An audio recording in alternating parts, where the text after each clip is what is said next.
காஞ்சிபுரம் வடக்கு மாவட்ட தாம்பரம் மாநகர பம்மல் தெற்கு பகுதி திமுக சார்பில் பம்மல் இரட்டை பிள்ளையார் கோவில் அருகில் உறுதிமொழி ஏற்று மாண்புமிகு தமிழ்நாடு முதலமைச்சர் கழக தலைவர் தளபதி அவர்களின் 72வது பிறந்தநாளை முன்னிட்டு தாம்பரம் மாநகராட்சி மண்டலம் 1வது குழு தலைவர் பம்மல் தெற்கு பகுதி செயலாளர் வே கருணாநிதி அவர்கள் ஏற்பாட்டில் பகுதி அவைத் தலைவர் காளேஸ்வரன், பகுதி பொருளாளர் உமாசங்கர், பகுதி துணை செயலாளர் பன்னீர்செல்வம், துரை இளங்கோவன், கவிதா, மாவட்ட பிரதிநிதி டில்லி, மாநகர பிரதிநிதி வேந்தன், ரவிச்சந்திரன், கந்தவேலு, கோகுல், மனோகரன், மாவட்ட மாணவர் அணி அமைப்பாளர் பிரபு, மாவட்ட தகவல் தொழில்நுட்ப அணி அமைப்பாளர் ரவிச்சந்திரன், மாநகர இளைஞரணி அமைப்பாளர் சத்யபிரபு ஆகியோர் முன்னிலையில் தாம்பரம் சட்டமன்ற உறுப்பினர், தாம்பரம் மாநகர செயலாளர் எஸ்.ஆர். ராஜா அவர்கள் கழக இருவண்ண கொடியேற்றி 1000 நபர்களுக்கு அன்னதானம் வழங்கினார்.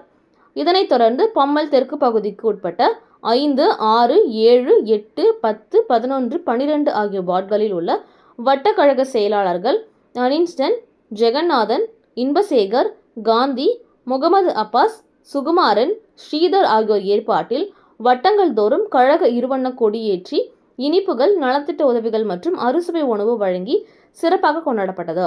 இதில் மாமன்ற உறுப்பினர்கள் கல்யாணி டில்லி, ரம்யா சத்யபிரபு, மதினா பேகம், சத்ய மதியழகன், மாவட்ட மாநகர அணிகளின் துணை அமைப்பாளர்கள், பகுதி அணிகளின் அமைப்பாளர்கள், துணை அமைப்பாளர்கள், வட்டக்கழக நிர்வாகிகள், கழக முன்னோடிகள், கழக தோழர்கள் மற்றும் பொதுமக்கள் கலந்து கொண்டு சிறப்பித்தனர்.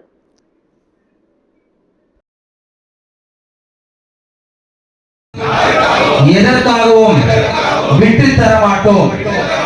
தமிழ்நாட்டின் உரிமைகளுக்காக ஒன்றுபட்டு போராடுவோம். தமிழ்நாடு போராடும், தமிழ்நாடு வெல்லும். இதுதான் ஒரே இலக்கு. நன்றி.